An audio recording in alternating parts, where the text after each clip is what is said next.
Most executives think burnout is obvious. You picture somebody completely flat out collapsed at their desk, totally checked out. But the truth is that burnout rarely looks like that. In fact, it usually creeps in really slowly. And by the time you notice it, it's probably already taken its toll. And I know because I have lived this twice. In this video, I'm going to share 5 signs of burnout that leaders often miss. And more importantly, I'm going to help you with those steps that actually helped me shift when I was stuck in the middle of it. So here's the thing. These signs don't always scream burnout, right? They often look like normal stress or habits you've learned to live with or that you're coping with.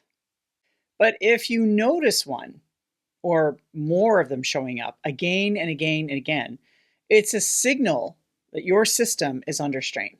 So let's walk through them together. Sign number 1. I used to wear busy like a badge of honor. In fact, my calendar often was jammed or double booked because as an executive, that was often the case. And what I found was I'd find myself checking emails at night to try to keep up with the content that kept coming in. And while I was always on, deep down, I knew that I wasn't really moving the important stuff forward. I was busy, but I was not effective. And that constant busyness is one of the earliest signs of impending burnout. What helped me was doing an energy audit. I tracked over several days just where all of my hours, my work, my energy was actually going. It kind of surprised me, but not really. I knew kind of intrinsically what was happening, but what I found was most of my energy was going towards firefighting and those low value tasks. So just seeing that gap was a bit of a wake-up call that I needed to start protecting my focus. So this meant looking at what I could delegate or eliminate from my calendar, for example, or in my workload. Busyness without progress isn't leadership. It's a warning sign. And once you see it, you can start reclaiming your energy. Sign number 2. Another big one that showed up for me was in my body. So among the symptoms such as like heartburn and stiff neck, what I often struggled with were headaches. And at first, I brushed it off as just, well, it's stress, or maybe it's just perimenopause coming in because I was of the age. But when I started to really get headaches, I had visual auras, so these like funky lights around me, I started to pay attention because these were different headaches and they were migraine-like in nature. And they were, in fact, the result of my ever-increasing blood pressure, a symptom that once absent was now making itself known because, blood pressure is the silent killer. Here's what science tells us. Burnout doesn't just live in your head. It shows up in your body. And research links it to physical symptoms like headaches, like gastrointestinal issues, like muscle tension. And long before people admit it, that they're burned out, they're having these symptoms. So what helped me was tracking that one symptom. And what I noticed was that those headaches often spiked or showed up after a very long day, especially on the screens, or after a really stressful meeting with, let's say, my senior manager. So once I connected the dots, I could start making changes, like stepping away from calls or cutting off the screens earlier in my day. And I also went to the doctor because I was concerned about it. I ended up being placed on a higher dose of blood pressure meds because my blood pressure was starting to creep up. Again, not a good thing. So what happened is as I started to shift my behaviors and those choices, my headaches started to dissipate. In fact, I can't recall when I last had one of these now. So your body is usually the first to sound the alarm. Pay attention. It's giving you the data that you need. Sign number 3. Here's another one I ignored. Tell me if this sounds familiar. You wake up exhausted. You've slept 7, 8 hours. You don't feel rested at all. In fact, you just cannot wait to go back to bed, right? At the end of your day.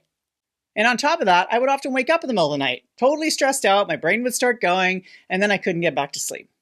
Does that sound familiar? This isn't normal, guys. This isn't normal. One of the biggest complaints, in fact, that some of my clients have had is a lack of sleep. Research shows that stress disrupts our natural hormone cycles, especially when our cortisol is spiked, because that messes with our deep restorative stages of sleep that we need to recover and restore ourselves every day. So when I finally accepted that this was not a normal part of leadership, or at least it shouldn't be a normal part of leadership, I started changing some of my habits. For example, I cut out late night emails. I set a time when I ended my day. I would limit the scrolling, although I got to admit this is something I still struggle with. And on those nights where I actually honored those choices, I would often wake up clearer and usually overall more rested. Additionally, in my burnout recovery, I also added a mind-body breathwork modality called heart breath into the mix. I'll be doing more content around this life-changing practice in another video. But all to say that this somatic breathwork experience or practice that I employed enabled me to tap into where my body actually holds the stress through breath and through movements, thus releasing that stress. Animals know how to do this. They do it through yawns, through kicks, through movements. Humans often hold back and suppress those emotional releases because it's not socially acceptable and it ends up being stored in your neurological system. This stuck energy, right, will increase your inflammatory markers, increase your symptoms of stress like muscle aches and joint pain and chest tightness and increased blood pressures and headaches, etc. So it turns out that sleep isn't just about hours, it's about recovery. Protecting your evenings and how you store and release that stress. It helps your system restore and repair so you can lead a bit more calmly and with a little more clarity. Sign number 4. Tell me if this sounds familiar to you. There were days when I went into complete and utter overdrive. I would work late and I would try to prove that I could still keep up with things. Other days, I froze. I'd procrastinate, avoid the big tasks, the big decisions. I'd stare at the screen. I'd then start scrolling, watching YouTube videos and the like. That swing isn't laziness. It's your nervous system flipping between flight, fight, and freeze. So what helped was asking myself one simple question when I got into these moments was, what's one small step I can take right now? Instead of climbing the entire mountain, right, or trying to eat the whole elephant, so to speak, I would take one foothold. Send that email, open that document or read that document, make that phone call. That one step was enough to stop the pendulum and keep me moving in a forward direction without necessarily tipping into overwork. Remember that burnout or preventing it isn't about doing too much. It's about losing your rhythm, and regaining it starts with one small step forward by asking one simple question. Sign number 5. And finally, something that I started to struggle with, and many of my clients have been referred to coaching have struggled with, and that's a decrease in emotional intelligence markers or empathy. So as a result, I started getting really short with people, including my family. And so when colleagues or team members would express their concerns, I would feel like they were interruptions and they felt like a real burden to me. I didn't want to have to deal with them, right? I told myself that I was just being efficient by ignoring those things or not dealing with those issues, but really they were signs of me burning out. Science backs this up too. Emotional exhaustion from burnout is linked to a sharp drop in empathy and patience, especially in leadership and caregiving areas. One practice that helped me was simple. Once a day, ask one question, one genuine question without multitasking. In other words, practice being present.